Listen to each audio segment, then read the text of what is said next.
শুভ দুপুর সবাইকে। তো দেখতে পাচ্ছ আজকে আবার একটা নতুন ভিডিও তোমাদের মাঝে নিয়ে এলাম। এগুলা কে চেনো? এগুলো হলো তেঁতুল। তোমরা সবাই চেনো কি? যদি চেনো তো ভালো কথা। এটা কিন্তু শরীরের জন্য কিন্তু খুবই উপকার, উপকার না শুধু খুব উপকার। আমি কিন্তু 1 কিলো এনেছি, এর আগেও 1 কিলো এনেছিলাম, খাওয়া হয়ে গেছে। আমি কিন্তু তেঁতুলটা প্রায়ই খাই, কারণ আমার প্রেশার সবসময় বেশি থাকে। তো এই কারণে আমি তেঁতুলটা কিন্তু মানে সপ্তাহে 2 দিন হলেও আমি সকালবেলা খাই, বা 3 দিন হলেও খাই। আমি কিন্তু খাই যখন আমার মাথা টাথা বেশি গরম হয়ে যায়, তখন কিন্তু আমাকে তেঁতুলের জলটা খেলে কিন্তু আমাকে শান্তি মিলে আমার একটু। যেমন রাত্রেবেলা ভিজিয়ে রাখি, সকালবেলা খালি পেটে চামচ দিয়ে লেড়ে তারপর জলটা আমি খালি পেটে খেয়ে নিই। তার সাথে আবার পরের মুহূর্তে একটু গরম জলও খেয়ে নিই। তো তোমরা কে কে চিনো তেঁতুলটা একটু বলবে। আর এই তেঁতুলটা কিন্তু আমাদের শরীরের জন্য কিন্তু অনেক উপকার। কেমন উপকার? যেমন প্রেশারের রোগীর জন্য ভালো। যাদের আমাদের দেখো হাতে যখন যে কোনো কিছু দাগ লাগে, যখন আমরা চোকা দিয়ে যখন এটাকে পরিষ্কার করি, কি সুন্দর এটা পরিষ্কার হয়ে যায়, কিন্তু চকচক করে মনে হাত শুদ্ধা। তো এটা আমাদের শরীরের ভিতরের জন্য কিন্তু এমন এমন তোমরা যদি সপ্তাহে 1 দিন বা মাসে 2 দিন হলেও যদি মানে তেঁতুলের জল খেতে পারো, তাহলে ভিতরে যা জমানো দূষিত যা কিছু আছে এগুলো কিন্তু বেরিয়ে যাবে। বলে কিভাবে বের হবে? এটা কিন্তু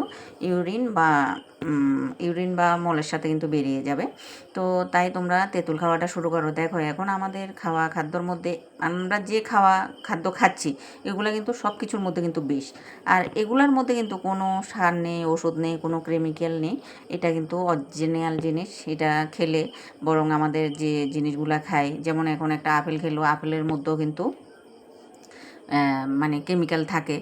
আঙ্গুর খাই, আঙ্গুরের মধ্যেও কেমিক্যাল থাকে। দুধ খাই, সাধারণত আগে মানুষ বলতো গরুর দুধের মধ্যে অনেক কিছু আছে, কিন্তু এখন গরুর দুধের মধ্যেও কিন্তু ডুবলে কিনছে। গরুকে কত কিছু খাওয়ায়, তারপরে এই দুধটা কিন্তু আমরা খাই, যার ফলে দুধের মধ্যেও কিন্তু এখন 2 নম্বরে আছে। তো তাই যেগুলা যেমন একদম ন্যাচারাল, যেমন কারি পাতা, বেল পাতা, তারপর তেঁতুল, কাগজি, এগুলো কিন্তু খেতে পারো। কিন্তু যেমন কাগজি গাছেও কিন্তু সার ওষুধ দেওয়া হয়। কিন্তু কাগজের যখন গাছে ফুল আসে, এটার মধ্যে কিন্তু সার ওষুধ। তেঁতুল এমন একটা জিনিস আমি কখনো শুনিনি যে তেঁতুল গাছের মধ্যে সার ওষুধ দিতে হয়। তবে এটা খেয়ে দেখতে পারো, তোমাদের শরীরের একটা না হাজারটা রোগের জন্য কিন্তু খুবই উপকার। আর আজকে যদি আমার ভিডিওটা যদি তোমাদের যদি পছন্দ হয় বা ভালো লাগে, তোমরা কমেন্ট করবে। আর নেক্সট টাইমে আবার আমি একটা ভিডিও আনার, মানে তোমাদের মাঝে একটা ভিডিও শেয়ার করার, সে মনের আনন্দও পাবো, মনের জোরও পাবো। তো আজকের ভিডিওটা এতটুক। তো দেখতে থাকো ভিডিওটা। আর যারা আমার চ্যানেলটাকে এখনও সাবস্ক্রাইবার করোনি, তারা আমার চ্যানেলটাকে সাবস্ক্রাইবার করে পাশে থাকবে। আর যারা ফেসবুকের বন্ধু আছো তাদেরকেও বলবো, তাদের উদ্দেশ্য যে ফেসবুকের যারা বন্ধুবান্ধব আছো তাদের কাছেও বলবো আমার পেজটাকে সাবস্ক্রাইবার করে রাখবে, পেজটাকে ফলো করে দিয়ে রাখবে। আমি তো ইউটিউবেও কাজ করি, তাই আমার কথার মধ্যে উল্টাপাল্টা হয়ে যাচ্ছে। তো যারা আমার ইউটিউবের চ্যানেল ফেসবুকে বন্ধুবান্ধব আছো, তারা আমার ইউটিউবে পূর্ণিমা করে দিয়ে সার্চ করলে তোমরা 2টা ইউটিউব চ্যানেল পেয়ে যাবে।